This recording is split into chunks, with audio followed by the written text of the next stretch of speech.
Hey guys, JK here. Just wanted to go over the news and new announcements and also discuss some of the new characters that are coming our way. So, the first piece of news is going to be kind of the more vanilla stuff, I guess.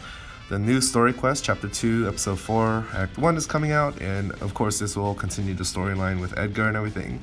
So, that's always good. I mean, more milestone rewards, more gems to farm, and things like that. So, something to look forward to. Of course, the big news is going to be the upcoming event and new characters that are coming our way. And I've looked up information on these guys, or these gals I should say, but I will make probably a more detailed video in the future as soon as it comes to the global Alchemist Code DB.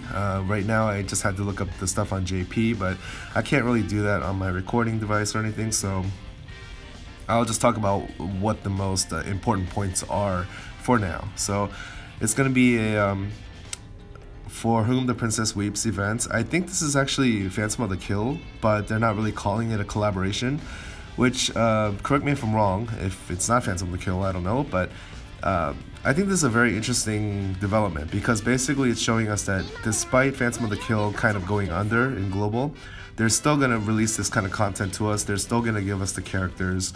So this is for me, it's very good news actually, because some of these characters are too cool to miss out on. We don't want to lose them, you know? So yeah, I mean, I think this is gonna be going forward a very good development. We're gonna still get these characters and everything, so don't worry guys. Yeah, that's how I interpreted it. So there's gonna be a lot of EX hard stages, and you can get free farmable gear, and of course the characters are not gonna be free. They're gonna be gacha units that you have to pull. And there's a pretty good variety of elements here. So we have a water-based Job 1 Valkyrie named Forcas. We have a Bashosen wind element, and that is a new job that we'll talk about in the... Oh no, I'm sorry, that's not the new job. That's the Job 1 Machinist. So we're getting kind of a similar unit to Albea, although this is wind unit, of course.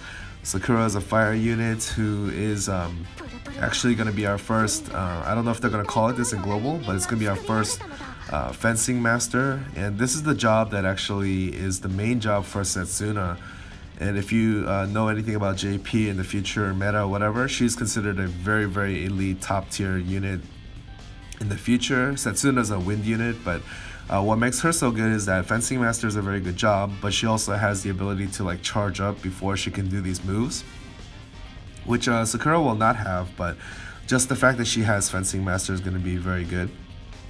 And then we have Dark Princess Yomi, not to be confused with our very own Yomi in Alchemist Code. This is going to be a Ranger Job 1, and I'll talk about all the jobs in just a little bit. But yeah, let me just quickly go through here. So we're going to be able to, get shards to make their gears, and with that you can make their, get master abilities and everything attached to it. This looks like really good stuff, honestly. Like this one, Bashosen artifact, not only does it have all these attributes that you can see for yourself, but it's a really nice range. It's a really good party buff. So it's a scope 5x5 diamond, decent range by 3. So this is a really nice buff that you can do for your party. Probably only like a one use kind of thing, maybe. It is only one turn as well, but it's so strong that, I can definitely see this being useful. For Whom the Princess Weeps EX2. This is the Bow of Darkness for Dark Princess Yomi. Like I said, her first job is Ranger, so it would be nice to have like a character specific gear for her. Again, good stats, and it has a chance of lowering the enemy's physical attack and magic attack, so it's kind of like a debuff attached to it too. But also it's going to have a Thunder AoE ability attached to it as well. So, I mean, Ranger already has, things like Arrow Rain.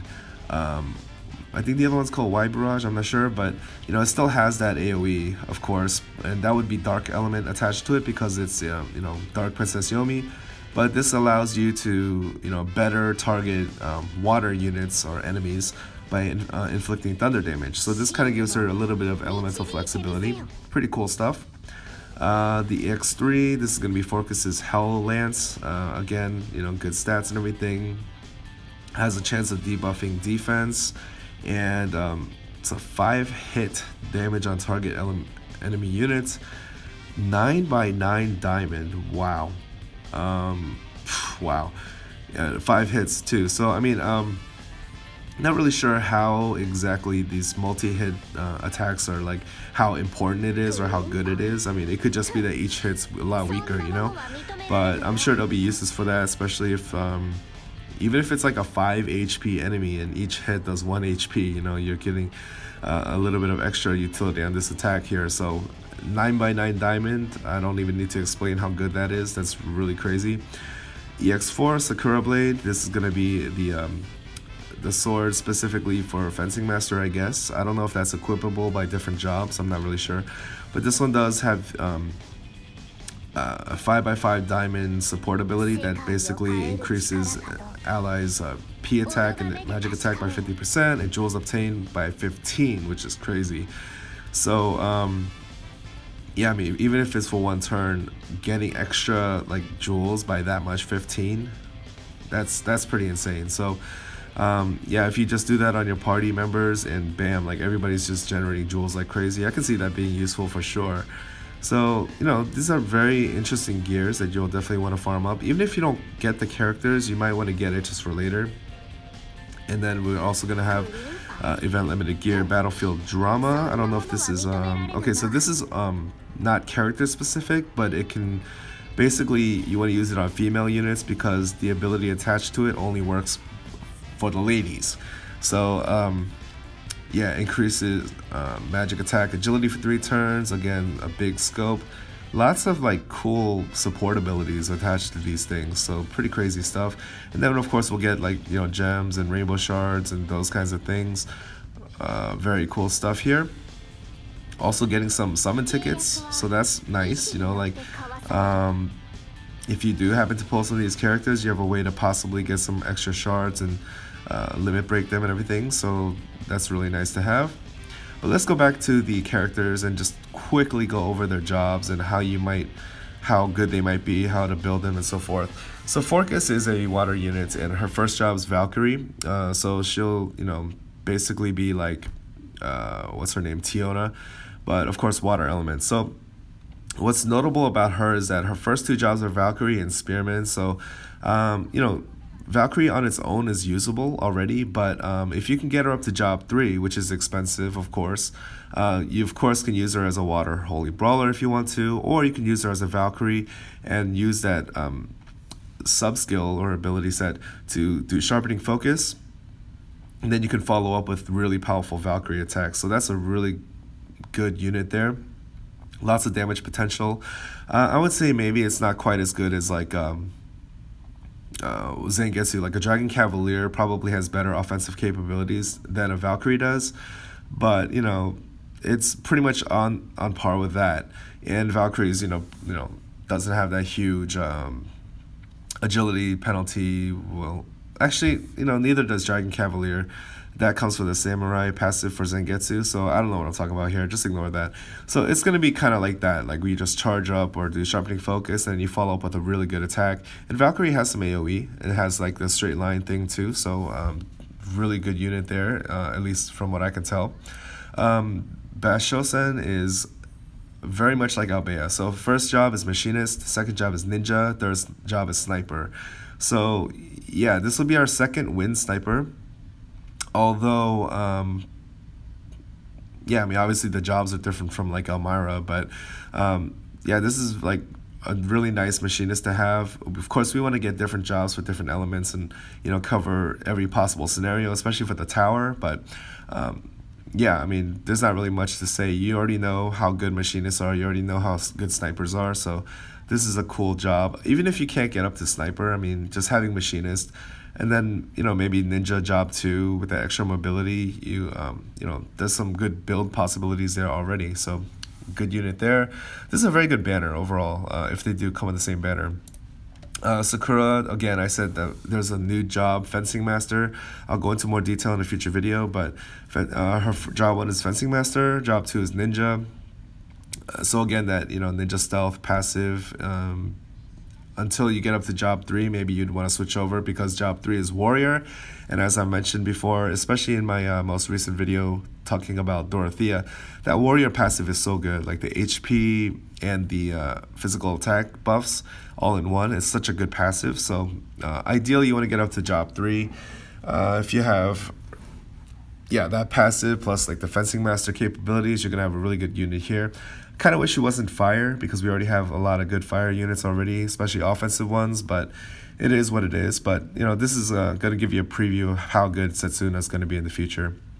And then finally we have Dark Princess Yomi, who is a Dark Elements Ranger, and then the second job is gonna be Samurai. So maybe you'd consider putting on like Single Blade for that big attack buff, which would be nice. I mean, Ranger doesn't just use physical attack, it also uses dexterity as part of the damage calculation, but still, that Single Blade can really buff up your attack quite a lot. And then the third job is Merchant, so this is going to be our second Merchant, so she can kind of be a ranged attacker. I doubt anyone would really want to use her as a Samurai, but maybe just for the passive, or she can become like a Merchant, you know, so like maybe you want to have it as a Ranger primary and then Merchant sub skills and those kinds of things. Who knows? I mean, and then she'll get some like job upgrades in the future. But all in all, it's a very interesting banner. Good characters.